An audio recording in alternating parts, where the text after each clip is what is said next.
Welcome back. Although, are you sure you really want to be here? After a very intriguing detective tale, figuring out the culprit. I don't think we're any closer or further away, because ultimately, did anyone actually learn anything?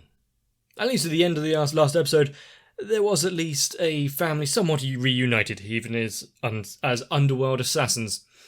Don't think we're going to see Hasegawa anytime soon again. He's had too much screen time recently. So let's see what this one has in store for us. Yep, that's exactly what I thought it was.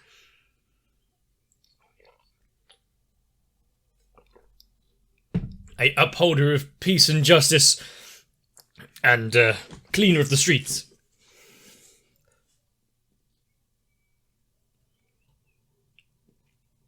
Maybe not peace and justice.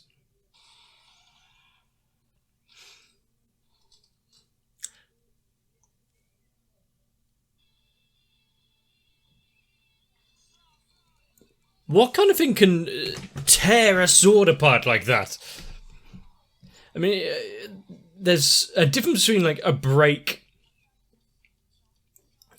or you know, well, maybe just the lesser chips and dents, but that splayed.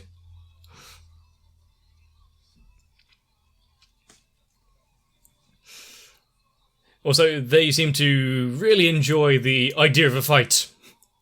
I'm not sure a drunken opponent, almost with his trousers around his ankles, is really a worthy opponent.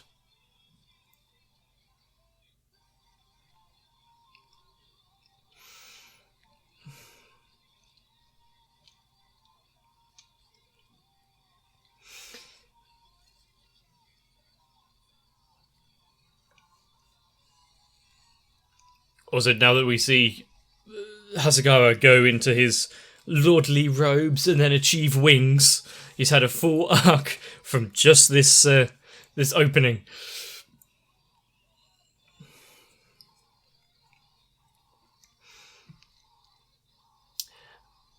But considering the opening of this episode, I'm assuming this storyline is going to be a little more contained and darker than the ones we've seen so far.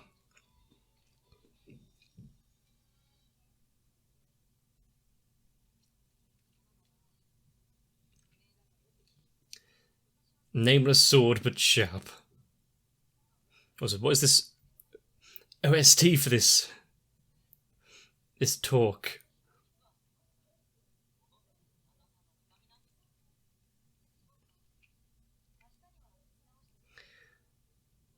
Yeah, any story that spends a bit more time with the blacksmith girl.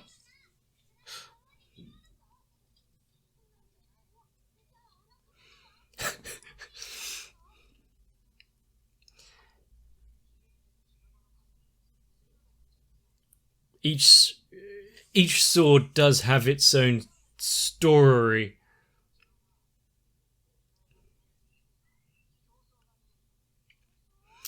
What kind of monster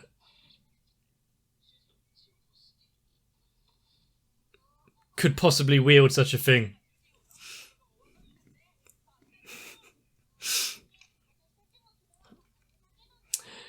And the fact that no one seems to be all too worried about it.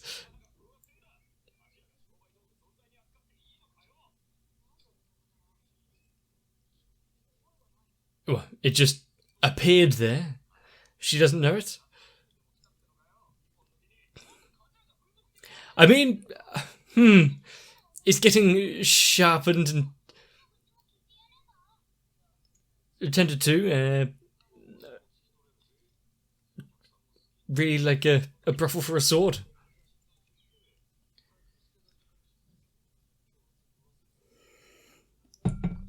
Kintoki just can't help himself, can he? Apparently things don't even need a pulse for him to start talking that way. And also, you shouldn't really just chuck the entire thing in there.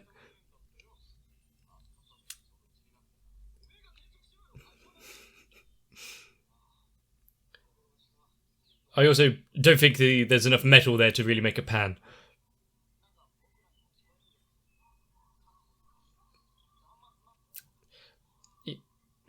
Maybe there was something in the fire. Something else stabbing him.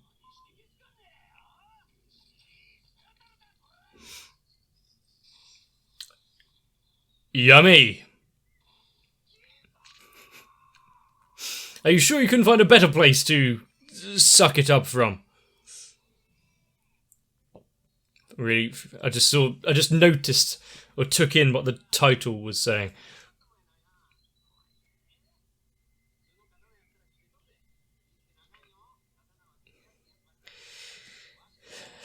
I mean, it's not the first time that they've probably had to speak to Gintoki's backside.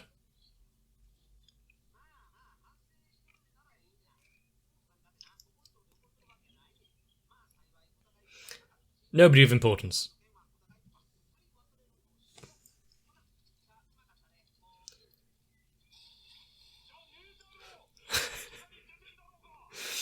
So which one is actually in control here? The sword controlling Gintoki, or... It's really got a good grip there.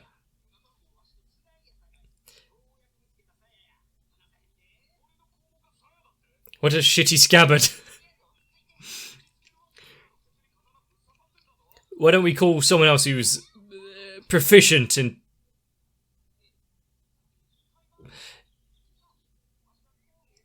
he's actually... Okay. Why don't we call someone else who's proficient in having things jammed up their rectum? A good time for the... hemorrhoid ninja to reappear.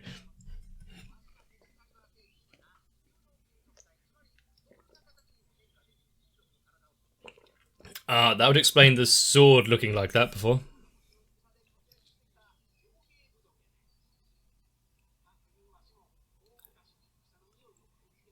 But now things have slightly cooled down a little. Scabbarina.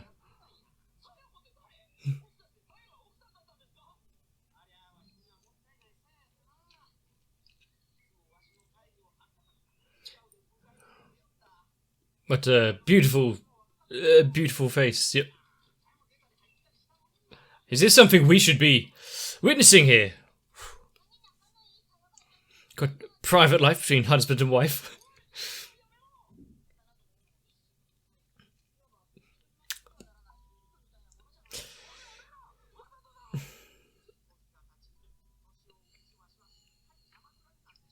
Couldn't perform as he used to.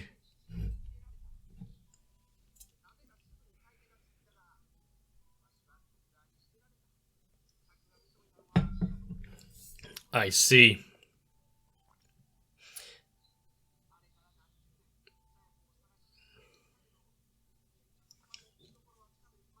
And would the scabbard even remember him? And apart from using a medium such as Gintoki to move around, how does the sword walk about to different smithies?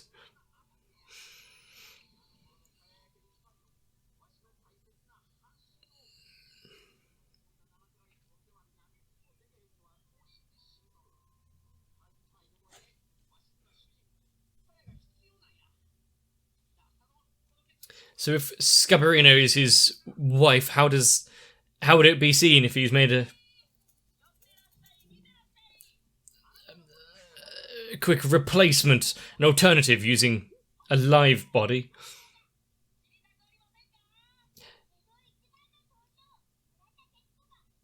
I see. One way to get through a bunch of swords and weaponry.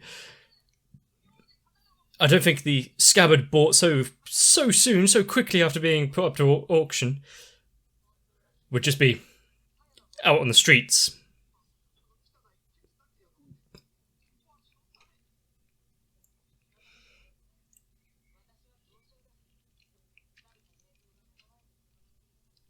I mean, yeah, but has she not actually got her own work to do?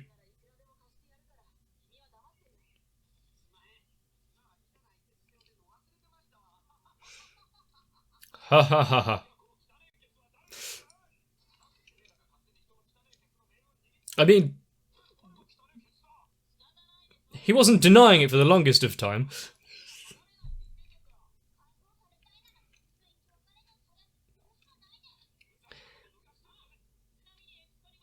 Vampiric. Oh yeah, we already saw that much.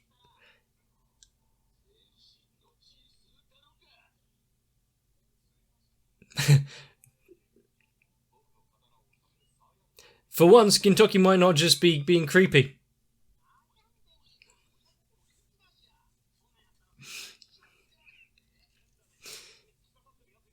Yeah, despite his current predicament, it's not going to really stop him, is it? What an offer. Does he really want his scabbard? Well, that might work.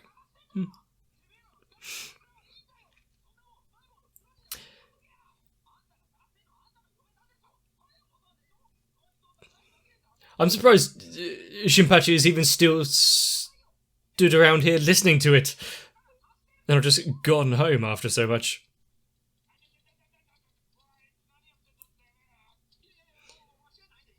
Is it something that he ate? Ah. There's this kind of reaction. Hopefully that's a hilt.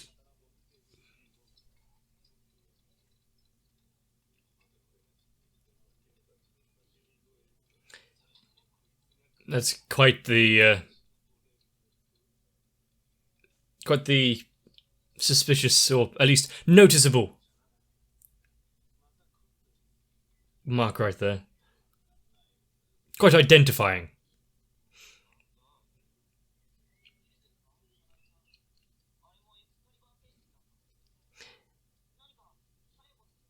Unfortunately, it looks like he's scared stiff.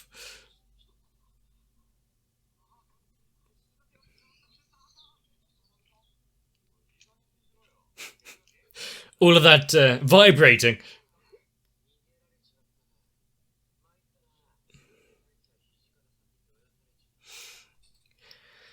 Yep. Perfect.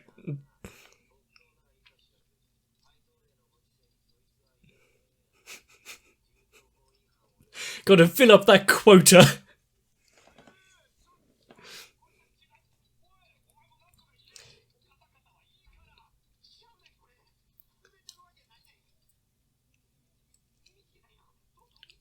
Ah, I see. And it so happened to be carried around by someone who is definitely going to part with it easily.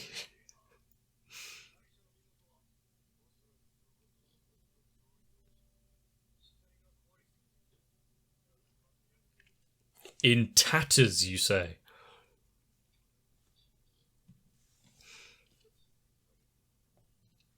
Hmm. And it's nice that we've got this subplot here with the other Excalibur being thing.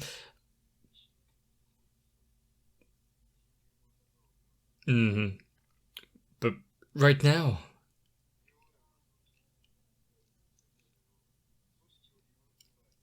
we've already found the Scabarina, so we can disregard the second story, right?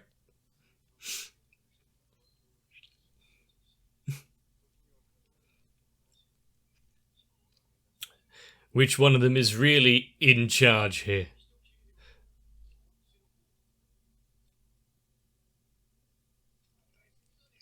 So is that one a serial killer of swords?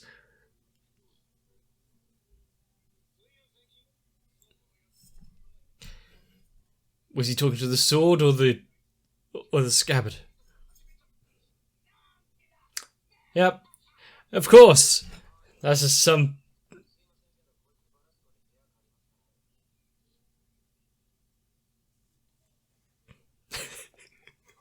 Some things might be best if you just don't pry into.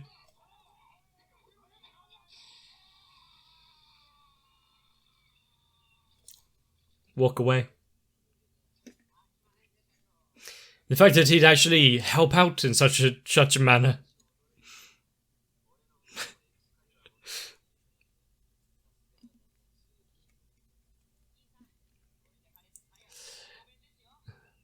Well, the problem is, that's his entire existence right now.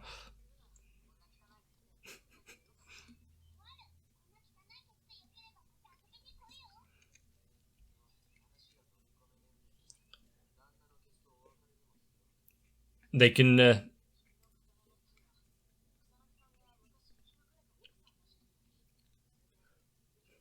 unfortunately, that would mean Okuta giving up his scabbard at the minute, or replacing the sword itself.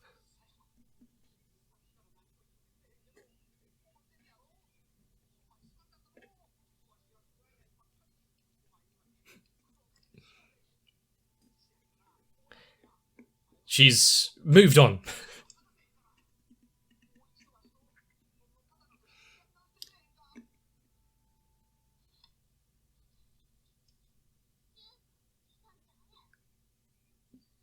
Dare seems to have completely forgotten, or purposely trying to give him the cold shoulder.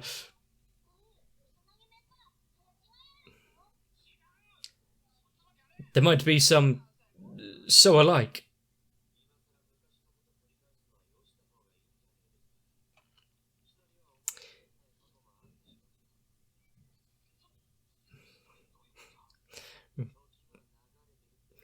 Moved on, don't want anything to do with you. Some things are best left in the past. Scarlet. Oh god. Also, where are those eyelashes attached?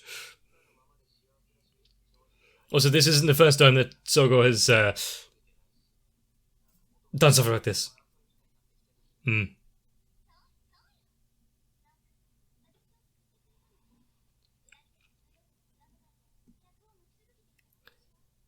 And a New York slum? Yeah, where did his big, hefty sword, you say? But, well, yeah, I didn't even bother mentioning which reference it was doing there, but yeah.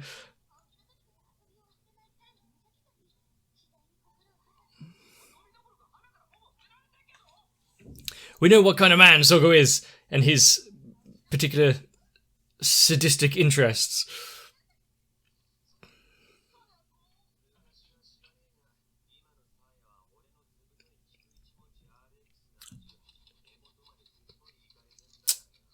All the way right up to the hilt.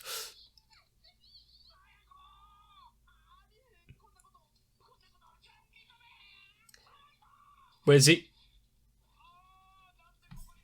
Really got to show! Kentucky, don't bend at all.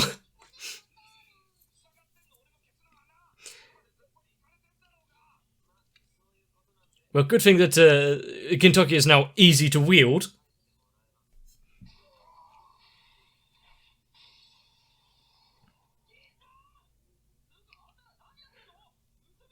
I mean,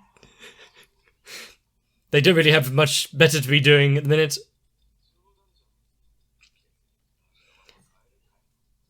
You could think that, oh, maybe Gintoki is being controlled into this, but no, you know, the sooner he can get the scabbard back, the sooner he can get that iron out of his ass.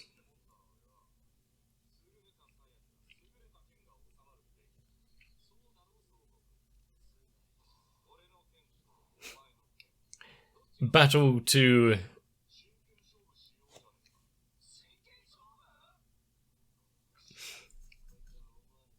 the death.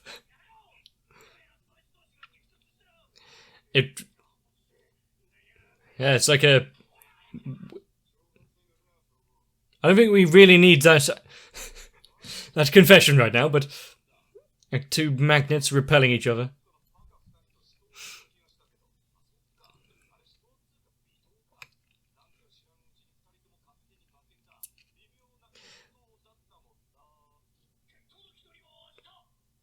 He's really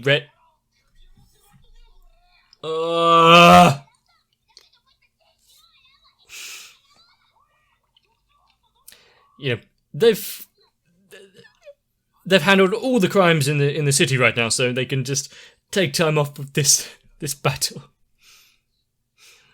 I hope many people don't ever understand that feeling.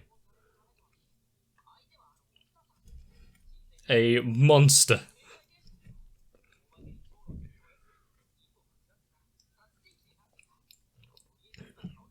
A serial killer that took the law onto his side.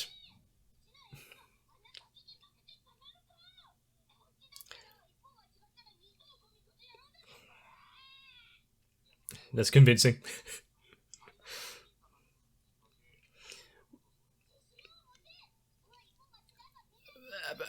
You know, Gintoki, being Gintoki, we know. But how is he going to actually fight if he can't remove it?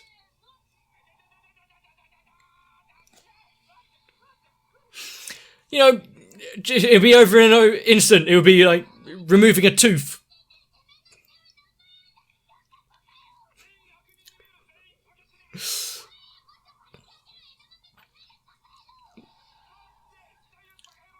Oh God.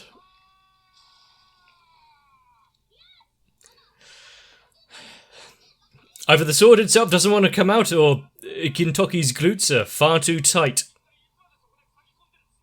Is that something I just said?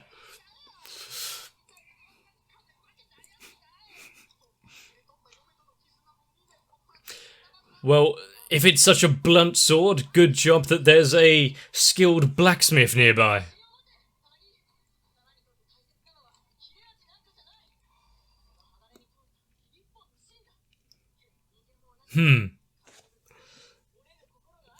Keep his,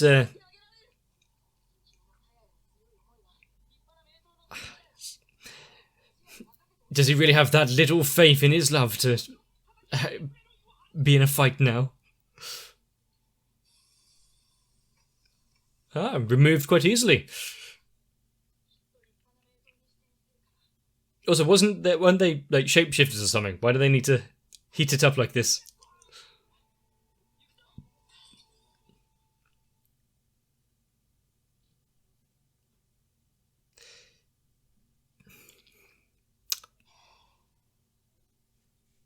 I think it was a bit brittle. Something went wrong in the tempering.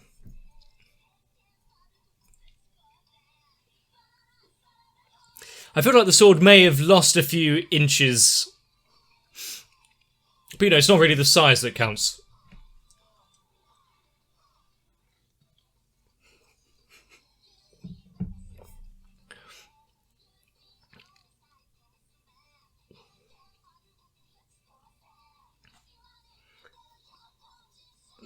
But if we ignore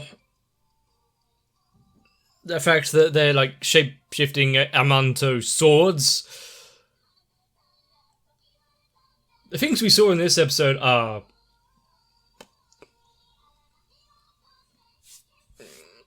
actually pretty on point for Sogo. Forcing another man to watch while his beloved is used by someone else.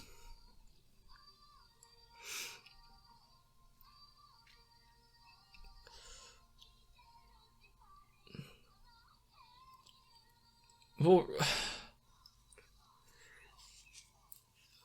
I mean, it's not the first time we've heard of like cursed swords and the like, but living swords? And are they never going to be mentioned again?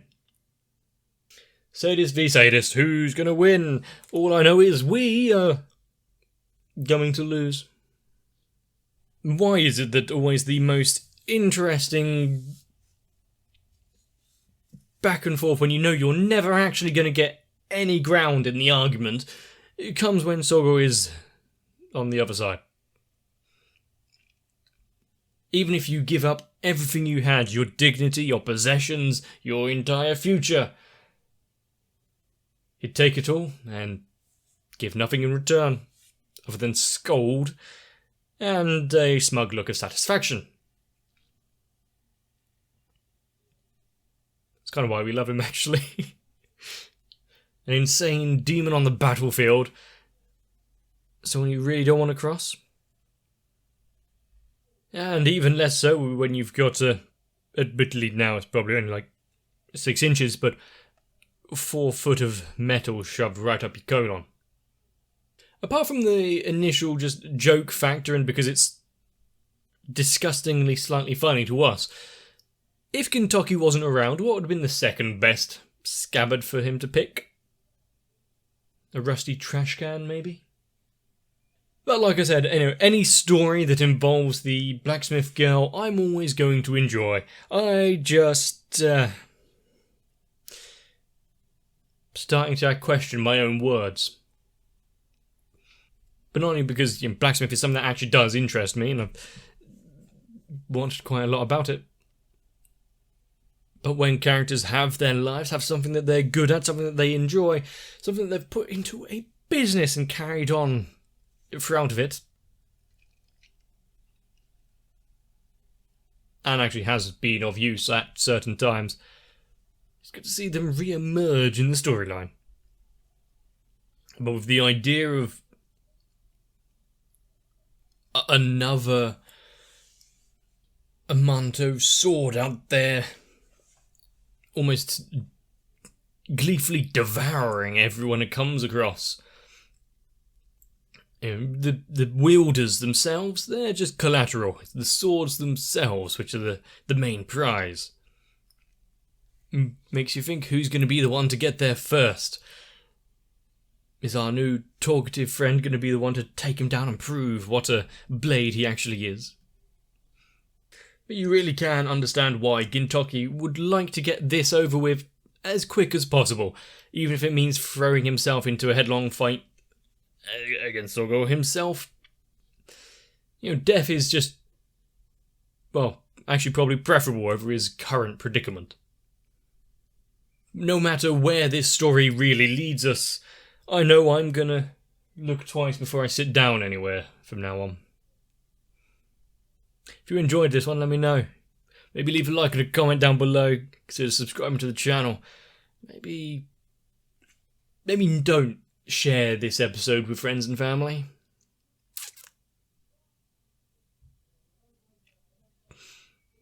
Get some rest though. See you in the next one. I don't think I really have to explain why, but I don't believe I can be a very good scabbard. But if you really do wish to be connected to me in some way, consider joining onto the Patreon instead, because it's a slightly less intrusive version. And so with that, I need to thank Electricant, Noku, Raywin, Kite, Sal, Arthia, Shiwan, Mats, Gurley, Cardboard, Croyville, Ginterman, William Welch, Dark Shadow 7899, Mega42, Jeremiah Teemer, Finesse Kid, and everyone else for not violating me or taking any sort of nutrition from it.